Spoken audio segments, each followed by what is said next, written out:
அறநெறியின் இனிய நண்பர்களே, வெள்ளிக்கிழமையின் இனிய வணக்கங்கள்.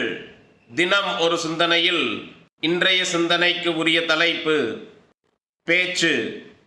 ஒருவரது பேச்சானது தன்னை முன்னேற்றியும் பிறரை இகழ்ச்சியடையாமலும் இருக்க வேண்டும்.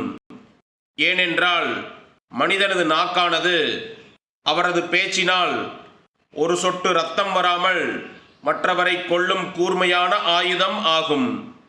ஒருவரை பற்றிய பேச்சானதை கொண்டு யார் எப்படி என்பதை தீர்மானிக்கலாம்.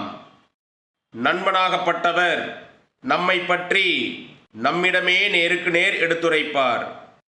எதிரியானவர் நம்மை பற்றி நால்வர் முன்னிலையில் விமர்சிப்பார்.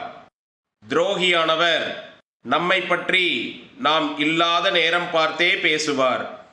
ஒருவரை பற்றி மற்றவரிடம் பேசும்போது, அதுவும் அவர் இல்லாத நேரம் போது, தரக்குறைவான விஷயங்களை பற்றியும் நடக்காத செயல்களை பற்றியும் அவதூறு செய்திகளை பேசக்கூடாது. அப்படி பேசும்போது அந்த சூழ்நிலையில் எதிரில் இருப்பவர் ரசிக்கலாம்.